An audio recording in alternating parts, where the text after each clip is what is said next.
nombre, que pedimos todas estas cosas. Amén. Me gustaría que fuerais conmigo, nada más empezar, a Génesis 22, un capítulo crucial en la historia de Génesis y en la historia de la redención también. Génesis 22. Si sabéis algo de la historia de Abraham, sabréis que tuvo un hijo que se llamaba Isaac. Y sabréis también que Dios puso a prueba a Abraham, una prueba muy difícil, una prueba que quizá ya vais pensando en vuestra cabeza cuál fue esta prueba, y es la prueba que Dios le dio a Abraham cuando le dijo: ve y sacrifica a tu hijo Isaac, y ofrécelo en holocausto en el monte que yo te diré. Una prueba grandísima, Dios por supuesto sabiendo lo que quería hacer. Dios no quiere ningún sacrificio humano, Dios quería simplemente probar la fe de Abraham. Pero sabéis la historia, como Abraham fue con Isaac, fue con los siervos también, y cuando llegaron cerca del monte, entonces solamente Abraham e Isaac subieron al monte. Y Abraham estaba preparado, llevaba el cuchillo, llevaba la leña, llevaba para hacer el fuego, llevaban todo al monte. Pero Isaac piensa en algo, ¿vale? Las piedras estarán en el monte, pero tenemos las piedras que estarán en el monte, tenemos el cuchillo, tenemos la leña, el fuego, pero ¿dónde está el cordero? ¿Dónde está el cordero?, le dice Isaac a su padre. Y en el versículo 7 le dice: Padre mío, dice, he aquí el fuego y la leña, mas ¿dónde está el cordero para el holocausto? Y entonces en el versículo 8 respondió Abraham: Dios se proveerá de cordero para el holocausto, hijo mío. E iban juntos. Abraham le dice: Dios va a proveer el cordero para el holocausto. Suben al monte y sabemos la narración.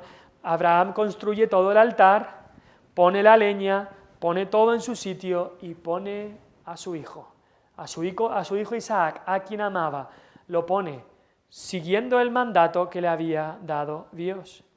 Y levanta el cuchillo para hacer lo que Dios le había dicho. Sabemos que levanta el cuchillo sabiendo, en Hebreos nos dice, sabiendo que Dios era poderoso para resucitar a su hijo. Si Dios va a cumplir su promesa, si Dios me ha dicho que lo sacrifique en holocausto, es porque justo después Él lo va a resucitar. Así pensaba Abraham en ese momento. Y está dispuesto a hacer eso, a seguir el mandato de Dios, y Dios lo para. Antes de que ocurra nada, Dios lo para y le dice: Abraham, detente. Y entonces le dice: sé que me vas a obedecer. He probado tu fe. Dice: de cierto te bendeciré.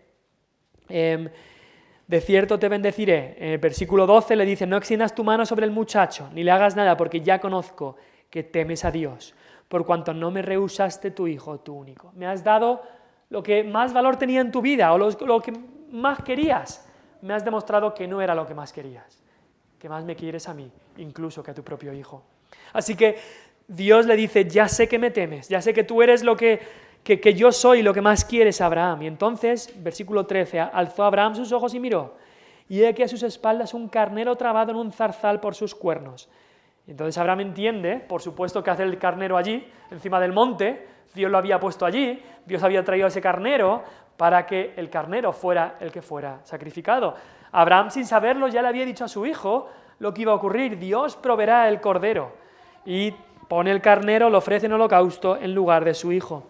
Y llamó a Abraham, versículo 14, el nombre de aquel lugar: Jehová proveerá. Jehová proveerá. Por tanto se dice hoy: en el monte de Jehová será provisto.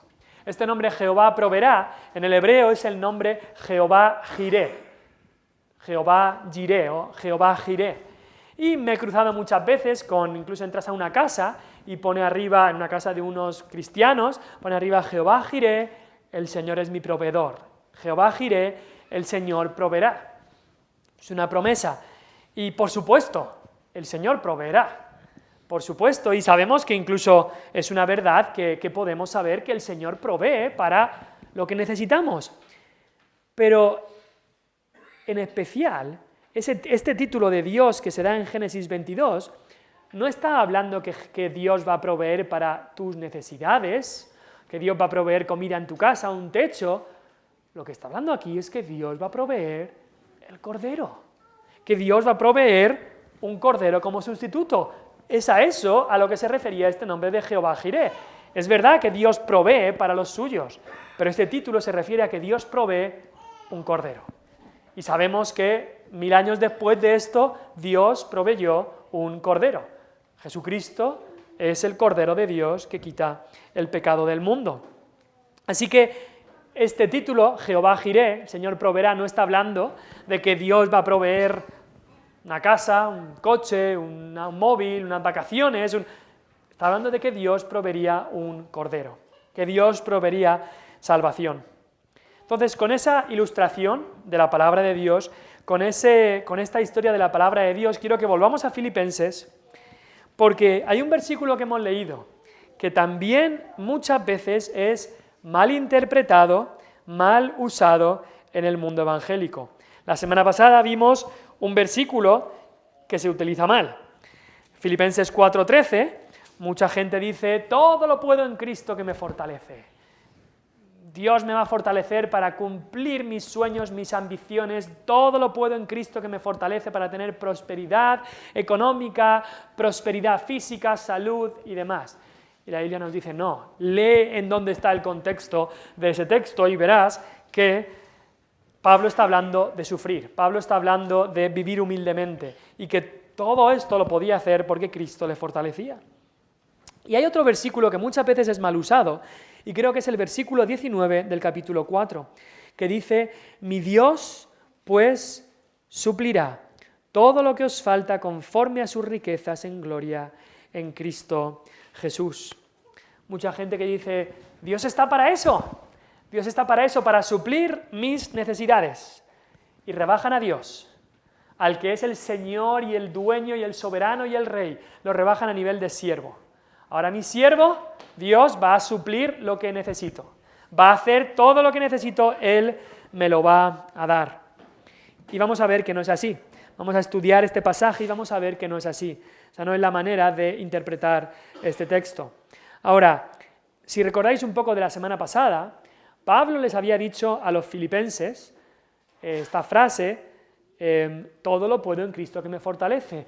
Estoy contento. Pablo les había dicho, estoy contento en cualquier situación, en la abundancia y en la escasez. Pasar hambre incluso, padecer necesidad, tengo contentamiento. Dios me ha enseñado a estar contento. Y entonces dice, todo lo puedo en Cristo que me fortalece. Cristo me fortalece para pasar por estas pruebas, Él me fortalece. Y entonces, para que no piensen, pues si Pablo dice todo lo puedo en Cristo que me fortalece, entonces que se apañe, ¿no? Si Él lo puede todo en Cristo que le fortalece, entonces, versículo 14 dice, sin embargo, el sin embargo es una palabra conectora, entonces nos conecta lo que va a decir después con lo que ha dicho antes.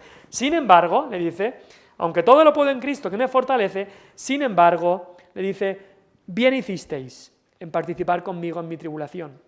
Pablo les está escribiendo a partir de ahora, la carta entera de los filipenses, pero mucho más esta conclusión de la carta es una carta de agradecimiento por lo que le han dado. Los filipenses le habían dado un donativo y Pablo les agradece.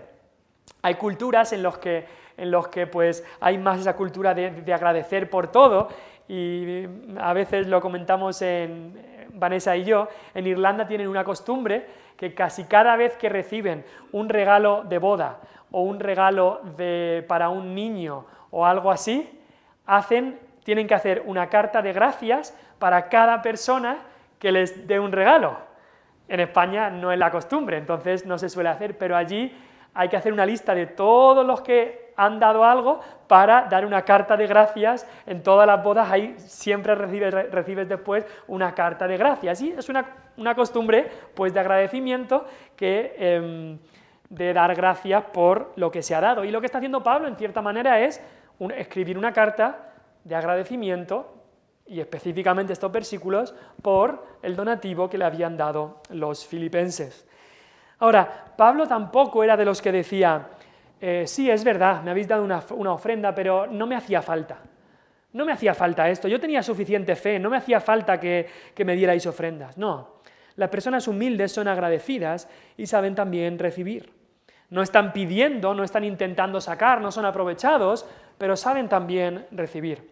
Y Pablo dice, sin embargo, bien hicisteis en participar conmigo. Y entonces procede a hablarles y agradecerles la ofrenda que había recibido. Ahora, me encanta esa palabra participar, y creo que se repite 2 veces, ahí en el versículo 14 y en el versículo 15. Y es que tenemos que darnos cuenta que cuando nosotros damos de nuestros recursos para la obra del Señor, estamos participando.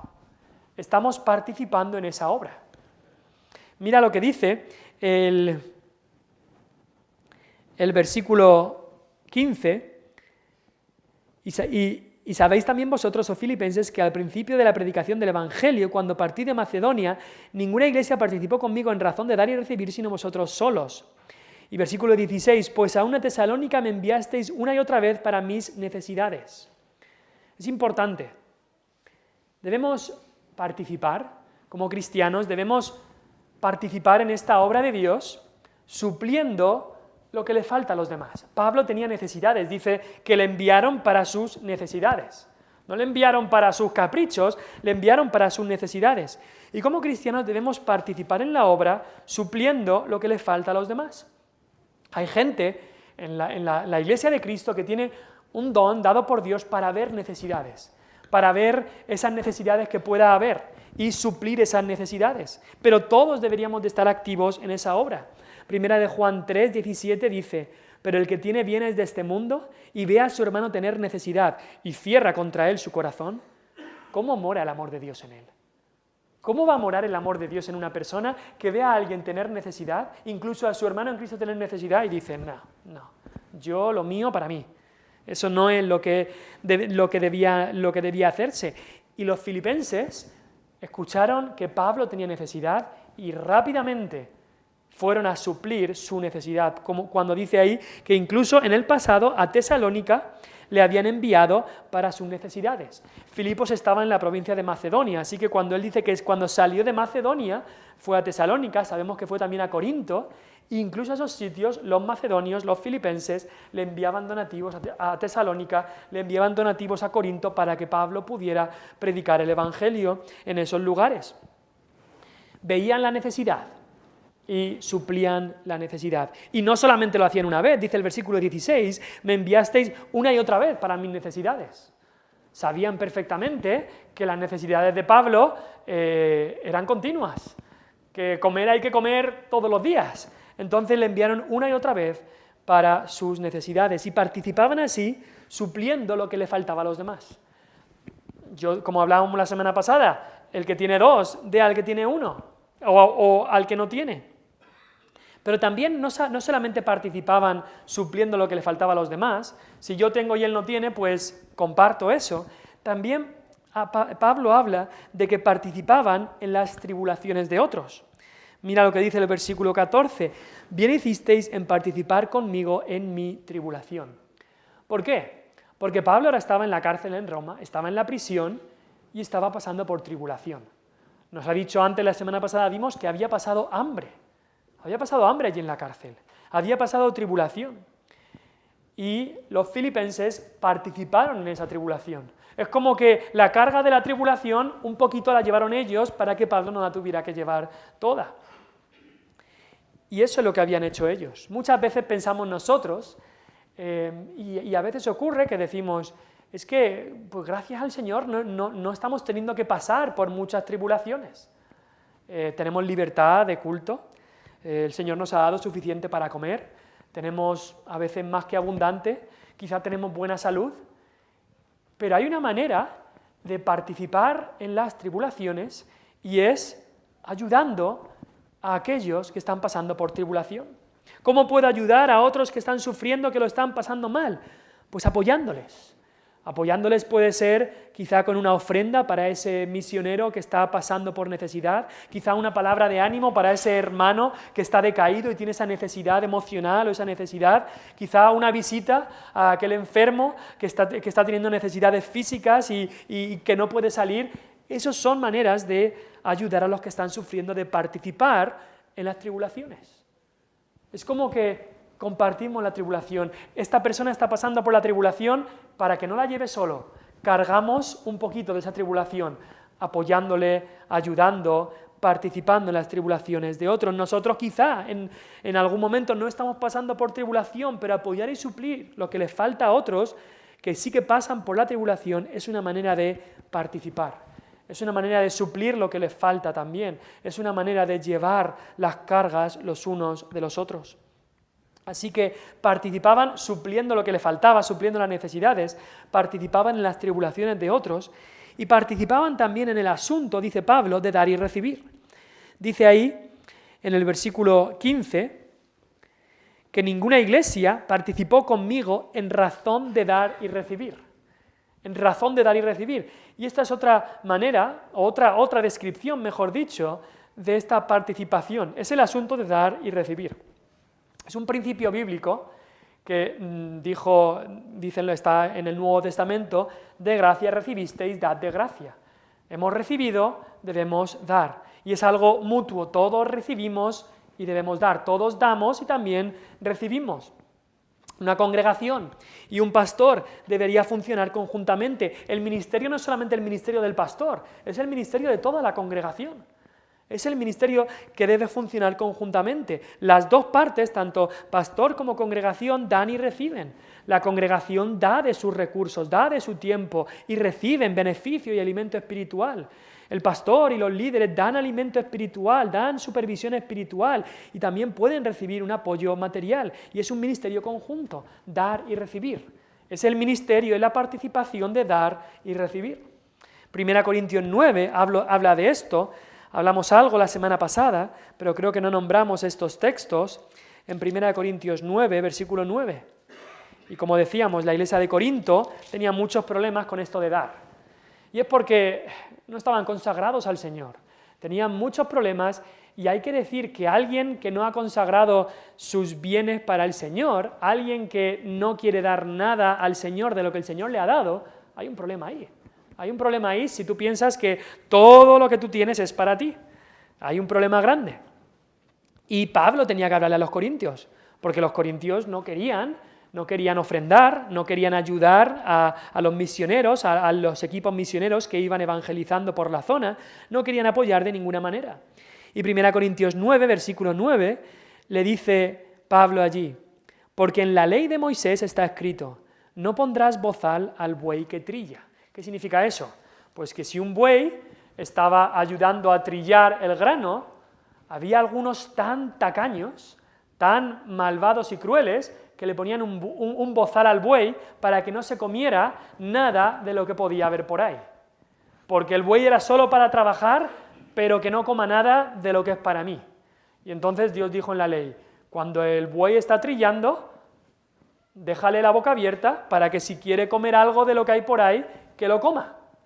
Y entonces dice el apóstol Pablo, coge esa ley del Antiguo Testamento y dice, ¿tiene Dios cuidado de los bueyes o lo dice enteramente por nosotros?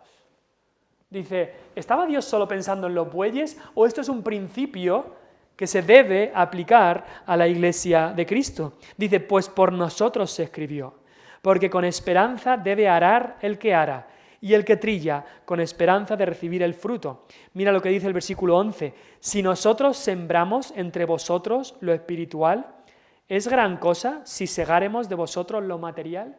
¿Qué es superior? ¿Qué es más importante, lo espiritual o lo material? Lo espiritual es aquello que nos lleva al cielo. Tener un estómago lleno no nos va a llevar al cielo. Pero lo espiritual, las cosas espirituales son las que nos van a llevar al cielo. Y Pablo dice, si nosotros, como el equipo misionero que había, se refiere a Pablo y a los otros misioneros que habían ido a Corinto, habían predicado el Evangelio, dice, si nosotros hemos sembrado lo material, os hemos alimentado espiritualmente, ¿es mucho si os pedimos que nos alimentéis físicamente? Por supuesto que no, por supuesto que les está diciendo, es lo que deberíais hacer, le está diciendo 1 Corintios 9, versículo 11, hemos sembrado entre vosotros lo espiritual, lo que realmente es para vida eterna, no es nada si recibimos lo material. Entonces, eso es también lo que Pablo les está diciendo a los filipenses. Los filipenses no eran como los corintios. Los filipenses sí que habían participado en esto, pero como dijimos, por un periodo, habían estado un periodo que quizá no había oportunidad, quizá no podían, pero habían estado un periodo sin participar con Pablo, sin apoyarle, y entonces ahora lo habían vuelto a apoyar, y entonces Pablo se goza. Pablo les dice entonces, en el versículo 18, dice, lo he recibido, tengo abundancia, estoy lleno, he recibido de Epafrodito lo que enviasteis, olor fragante, sacrificio acepto, agradable a Dios. Esas palabras me recuerdan lo que se dice en Romanos 12, versículo 1, que ahí nos dice, no solamente que demos nuestros recursos, ahí nos dice que tenemos que dar nuestro todo. Dice Romanos 12, versículo 1, así que hermanos, os ruego por las misericordias de Dios, todas esas misericordias que se han expuesto en los capítulos 1 al 11 de Romanos, os ruego en base a esas misericordias que presentéis vuestros cuerpos en sacrificio vivo, santo, agradable a Dios, que es vuestro culto racional. Hay un sacrificio que hay que hacer, y es nuestros cuerpos, hablando de nuestro todo. No significa mutilarse o hacerse daño o nada así. Significa dar nuestro todo, dar todo lo que tenemos en sacrificio vivo, santo, agradable a Dios, que es vuestro culto racional. Habla de nuestro ser entero, nuestra vida consagrada al Señor. Todo es tuyo, Señor. Mi tiempo es tuyo, mi ser es tuyo, mis pensamientos son tuyos, mi corazón es tuyo, Señor. Y así Pablo dice aquí, estas ofrendas es algo pequeño, pero son olor fragante, sacrificio acepto, agradable a Dios. Y me gusta mucho lo que dice en el versículo 17, porque dice Pablo, no es que busque dádivas. Hablando de esta participación de dar y recibir, Pablo estaba recibiendo ahora pues un donativo de los filipenses, pero les dice, no es que busque dádivas. ¿Qué es una dádiva? Es un regalo. La palabra dádiva, aunque no la utilicemos mucho, significa regalo. Alguien dadivoso es alguien que le gusta dar regalos. Y dice Pablo, no es que yo busque regalos, sino que busco fruto que abunde en vuestra cuenta. Otra vez un pensamiento parecido a lo que dijimos la semana pasada. Pablo está diciendo, no me importa mi situación, sino la vuestra. No estoy yo buscando regalos, no estoy buscando que me deis regalos, que yo esté bien, lo que estoy buscando es que haya fruto de un cristiano verdadero en vuestra vida. Y es que un obrero y un siervo de Dios no va a estar buscando regalos de la gente. No va a estar buscando que la gente lo trate bien a él por su labor espiritual. No, lo que busca un obrero y un siervo de Dios es el fruto en los creyentes. No busca que a él le den regalos, que a él lo traten bien, sino que busca el fruto en los creyentes. Lo que desea es que los creyentes crezcan espiritualmente, en todo, en todas las áreas, que den todo el fruto espiritual que se pueda. Por eso dice, sino que busco fruto que abunde en vuestra cuenta. No, sino que busco que tengáis algo de fruto. No dice eso, no, fruto que abunde, fruto que haya muchísimo en vuestra cuenta, que den todo el fruto espiritual que se pueda. Y es verdad, un fruto claro del cristiano es que quiere participar y apoyar en la obra de Dios con sus recursos, con su dinero. Así que cuando estos filipenses hacen el donativo, Pablo no se alegra porque él ha recibido el donativo, se alegra porque los filipenses habían dado un fruto de creyentes que era dar sus recursos para la obra de Dios. En eso se estaba gozando Pablo. Y es entonces, habiendo visto cómo habían participado los filipenses, habiendo agradecido y hablado de la participación de los filipenses en esta obra de dar y recibir, específicamente de dar en este caso, entonces, cuando Pablo dice en el versículo 19, mi Dios pues suplirá todo lo que falta, conforme a sus riquezas en gloria en Cristo Jesús. Dios proveerá, Dios suplirá. Sí, los filipenses participaron, hablamos de participación, pero hablamos también de provisión. De provisión, Dios va a proveer, Dios suplirá, dice ahí. Y es curioso, Pablo dice ahí, mi Dios, lo pone como algo personal. No habla de Dios en general, aunque en otras ocasiones habla de Dios en general, pero aquí habla de mi Dios, porque era algo personal, él estaba seguro de esto que iba a decir. Tenemos que llevar cuidado cuando utilizamos el nombre de Dios en vano. Hay una expresión que mucha gente habla de Dios mío, y hay que llevar cuidado de utilizarlo eso como algo, como una coletilla, como algo que decimos normalmente sin pensarlo. Pero Pablo, cuando utiliza aquí el nombre mi Dios, lo está utilizando con respeto y lo está utilizando sabiendo lo que va a decir sobre mi Dios. Entonces dice, mi Dios pues suplirá. La palabra suplirá habla de llenar completamente. No es que va a llenar un poco, va a llenar completamente. Eso es lo que significa que Dios va a suplir. Entonces, si Dios va a suplir lo que nos falta, tenemos que preguntarnos, ¿por qué me preocupo? ¿Por qué te preocupas, cristiano, si Dios va a suplir? Si Dios va a suplir lo que falta, lo que nos falta. Leía justo hace unos minutos una frase de Corrie ten Boom. Si no has leído de su vida, si no sabes quién es Corrie ten Boom, deberías. Fue una mujer holandesa, si no me equivoco, que en la Segunda Guerra Mundial Dios la utilizó para guardar y esconder a muchos judíos que querían ser apresados y llevados a las cárceles de concentración, a los centros de concentración, y para ser matados. Entonces ella los guardó en su casa y hizo un sitio secreto en su casa para esconderlos allí y salvó a muchos judíos de ser aniquilados por los nazis. Y luego ella fue apresada, ella fue encerrada, fue llevado a un centro de concentración, a una prisión. Allí ella y su hermana, su padre murió muy pronto después de ser encarcelado, ella y su hermana estuvieron un año o dos en una prisión, en un centro de concentración, y después, al final, su hermana murió, y solo justo 2 o 3 semanas después de que su hermana muriera, a ella la liberaron por un error.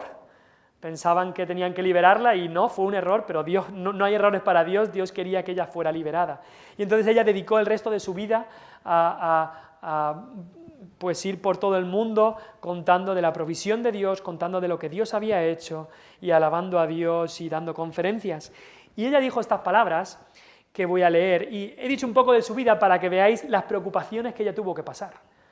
Tus preocupaciones no son como las suyas. Cuando estás en un centro de concentración, cuando estás viendo si vas a tener comida para ese día, cuando estás siendo apaleado, cuando estás teniendo que hacer trabajos forzados, cuando estás viendo a tantos morir, cuando hay, como había en sus apartamentos, no, en sus barracones, había pulgas por todos lados, y lo del pelo se llama piojos por todos lados, cuando había pulgas y piojos por todos lados, y gente muriendo en un campo de concentración, pues imagínate las preocupaciones que es eso.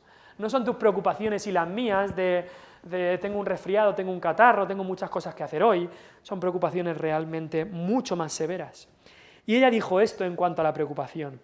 Dijo, preocuparse es llevar las cargas de mañana con las fuerzas de hoy. Es decir, cargar 2 días de golpe. Piénsalo. Llevar las cargas de mañana con las fuerzas de hoy, es decir, cargar 2 días de golpe. Preocuparse es desplazarse hasta mañana antes de que llegue. Preocuparse no te quita el dolor de mañana, solo te quita la fuerza de hoy.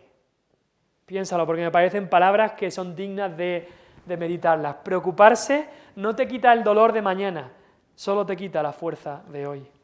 Y dice, preocuparse es llevar las cargas de mañana con las fuerzas de hoy, es decir, es cargar 2 días de golpe. Muchas veces nos preocupamos por el mañana y Dios dice, vale a cada día su propio afán. Cada día llegarán cosas que tienes que hacer, que tienes que mirar, que tienes que preocuparte de ciertas cosas, vale a cada día su propio afán. No te afanes por el mañana, no te preocupes por el mañana, cristiano. Y aquí Dios nos da una promesa, mi Dios pues suplirá todo lo que os falta. Muchas veces cuando pensamos suplirá, pensamos en lo económico. Pero Dios, cuando nos da este versículo, está hablando de mucho más que lo económico. Lo económico es una cosa pequeña en cuanto a todas las cosas que realmente necesitamos. Necesitamos muchas más cosas que lo económico. Lo económico es algo pequeño, muy pequeño, para la gran variedad y la gran cantidad de necesidades que tenemos. Entonces vamos a pensar rápidamente en esto. Dice, Dios suplirá todo lo que nos falta. Pablo les recordaba cómo le enviaron una y otra vez ofrendas a Tesalónica para sus necesidades. Y otra vez lo repito, para sus necesidades. Eso es para lo básico y ya está. Dios ha prometido suplir todas nuestras necesidades, no nuestras comodidades. Recuerda eso, Dios promete suplir tus necesidades, no tus comodidades. Y muchos dicen, bueno, no, yo me quedo con eso. Dios va a suplir todas mis necesidades. Pues aquí está mi lista de necesidades, ahora llega Navidad, tenemos nuestra lista de necesidades, se la mandamos y a ver si Dios suple toda mi lista de necesidades. Pero es que ¿quién sabe lo que necesitas? ¿Tú? ¿Tú te piensas que sabes lo que necesitas? No, el que lo sabe es Dios. Y nosotros pensamos que necesitamos algo y en realidad no lo necesitamos. Y nos pensamos que no necesitamos esto y en realidad sí que lo necesitamos. ¿No nos ha pasado eso? Que nos llega algo y decimos, Señor, yo no necesitaba esto ahora. Señor, esto no lo necesitaba yo ahora, no me des esto ahora porque tengo suficiente para que tú me des justo esta cosa ahora. Pero Dios sabe que necesitabas eso en ese momento. Quizás es una prueba, quizás es una enfermedad, quizás es un problema. Y Dios te lo da cuando lo necesitas. Y tú pensabas que no necesitabas eso, pero Dios sabía que lo necesitabas. Y por otro lado pensamos, Señor, necesito esto y no me lo das. Pablo pensaba que él necesitaba ser curado de ese aguijón en la carne, quizá un problema en el ojo. Mucha gente piensa, Señor, cúrame de esta enfermedad, quítame este aguijón en la carne. Y Dios le dice, no necesitas que te quite ese aguijón en la carne. Te va a bastar mi gracia, porque mi poder se perfecciona en la debilidad. Y a lo mejor podría ser que lo que algún hijo de Dios necesita de verdad es pasar por pruebas, incluso es pasar por hambre, para que Dios obre, para que Dios le enseñe, para que Dios cree el carácter de Cristo en esa persona. Y piénsalo en un momento. Si Dios no ha escatimado ni a su propio Hijo, ¿cómo no nos dará también con Él todas las cosas? Dios va a suplir lo que nos falta, lo que son nuestras necesidades. Tenemos necesidades como criaturas y Dios las va a suplir. También tenemos necesidades como criaturas pecadoras y Dios ha suplido eso en Cristo. Y Dios va a suplir todo lo que necesitamos como pecadores. Necesitamos más de su gracia, más de su Espíritu porque somos pecadores. Y también tenemos necesidades como redimidos, porque Dios nos ha llamado a servirle y Dios nos ha llamado a un llamamiento alto y tenemos necesidades para poder hacer lo que Dios quiere que hacemos. Entonces, como criaturas, como pecadores y como redimidos, tenemos necesidades y Dios ha prometido suplir todo lo que nos falta, suplir todo lo que son nuestras necesidades. No lo que yo pienso que son mis necesidades, no las comodidades que yo a lo mejor pueda pensar, sino lo que realmente nos falta. Lo que realmente son necesidades, que el que lo sabe es Él. Pero no dice solamente eso el versículo sigue diciendo, mi Dios pues suplirá todo lo que os falta conforme a sus riquezas en gloria.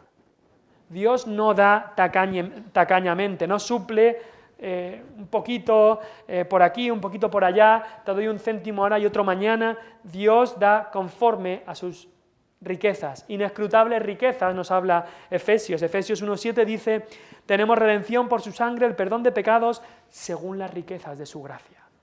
Dios es rico, rico en misericordia, dice Efesios 2:4. Dios es verdaderamente rico. Y rico no solamente, por supuesto que Él es el dueño de todo, pero es rico en lo espiritual, que es lo que más necesitamos. Pero Dios ha dicho que Él nos dará conforme a sus riquezas en gloria. ¿Y qué es lo que nos va a dar? Pues lo que necesitemos otra vez. Puede ser lo espiritual o puede ser lo físico, por supuesto, se incluye. Porque lo físico es mucho más fácil y mucho menos importante que lo espiritual. Pero mira lo que dice el texto. El texto no nos dice que Dios suplirá todo lo que os falta de lo que tenga en sus riquezas en gloria, sino que el texto dice que Dios suplirá lo que nos falta conforme a sus riquezas en gloria. No es que lo que Él nos da será de lo que tiene, sino que lo que Él nos da será conforme a lo que tiene. Y eso es muy distinto. Imaginemos, yo tengo aquí un baúl grande con muchísimas monedas de oro. Baúl gigante con muchas monedas de oro. Y te digo, te voy a dar un regalo de las riquezas que hay aquí. De las riquezas que hay aquí te voy a dar algo. Puede ser que te dé 5 monedas, o puede ser que te dé una monedita pequeña de oro que no es nada, porque te voy a dar algo de lo que hay aquí. Pero si yo te digo, te voy a dar algo conforme a las riquezas que hay aquí, entonces es distinto. Porque yo te puedo dar algo de lo que hay aquí, pero si te doy algo conforme a lo que hay aquí, significa que lo que te voy a dar es comparable, es acorde a las riquezas que hay aquí. Entonces, cuando dice ahí que Dios nos va a dar conforme a sus riquezas en Cristo Jesús, es que no solamente de todas las riquezas va a ver si nos da algo, como muchas veces un rico da a un mendigo, le da cualquier cosa. Eso no es como da Dios. Dios no es un ricachón que ve un mendigo en la calle y le da 1 euro para que se compre un bocadillo. No, Dios da conforme a sus riquezas en gloria. Y, por supuesto, esto lo vemos en Cristo Jesús, que es lo más valioso que ha habido en el cielo por toda la eternidad, Dios mismo. Y Dios mismo se entregó a sí mismo. Dios mismo se entregó a sí mismo. Escuchaba el otro día, y quizás es un cambio de tema un poco, pero escuchaba el otro día a un hombre hablando de lo que creen los testigos de Jehová, que ellos creen que Jesucristo no es Dios. Que ellos creen que Jesucristo no es Dios. Y entonces este hombre estaba explicando por qué están tan errados los testigos de Jehová en que creen que Jesucristo no es Dios. Y este hombre hacía una ilustración y dice, imagínate que un hombre va a una mujer y le dice, yo estoy dispuesto, te quiero tanto, tanto, tanto, que estoy dispuesto a dar la vida de esa otra persona por ti. Diríamos, sí, hombre, ¿eso qué es? Tú no la quieres. Es muy distinto si ese hombre dice, te quiero tanto que estoy dispuesto a dar mi propia vida por ti. Totalmente distinto. Dar la vida de otro por esa persona no es nada, pero dar su propia vida por esa persona es mucho más. ¿Y qué es lo que hizo Dios? Dio su propia vida. Por eso Jesucristo tiene que ser Dios. Porque si Jesucristo fuera otro ser creado, simplemente Dios estaría diciendo, mira, voy a dar la vida de otro por los seres humanos. Los quiero tanto que voy a dar la vida de un ser que he creado, Jesucristo, por los seres humanos. Pero eso no es amor. El verdadero amor de Dios es que se dio a sí mismo, porque Jesucristo es Dios. Se dio a sí mismo por seres humanos.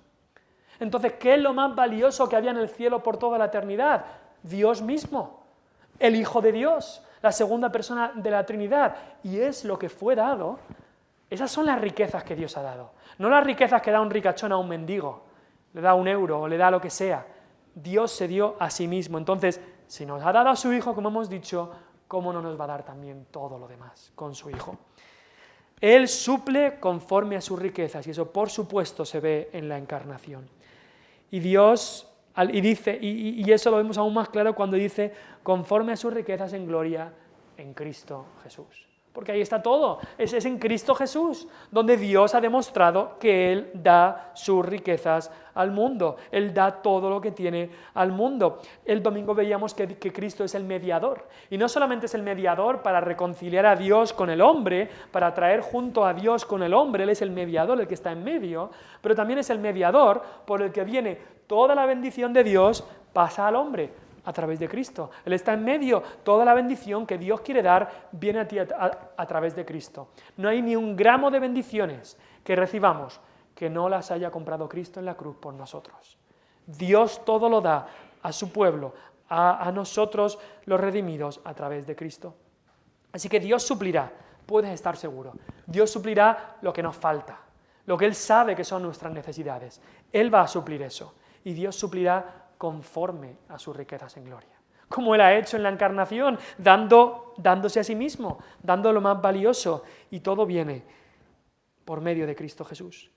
Y si Dios ha suplido todo esto, si Dios nos ha suplido tanto y nos sigue supliendo todo, ¿cómo no vamos nosotros a suplir esas necesidades menores de aquellos que nos rodean, como hicieron los filipenses con Pablo? ¿Qué ejemplo tenemos en nuestro Dios que debemos seguir para así suplir lo que les falta a otros, las necesidades de otros, participar de la tribulación de otros? Vamos al Señor en oración. Señor, te damos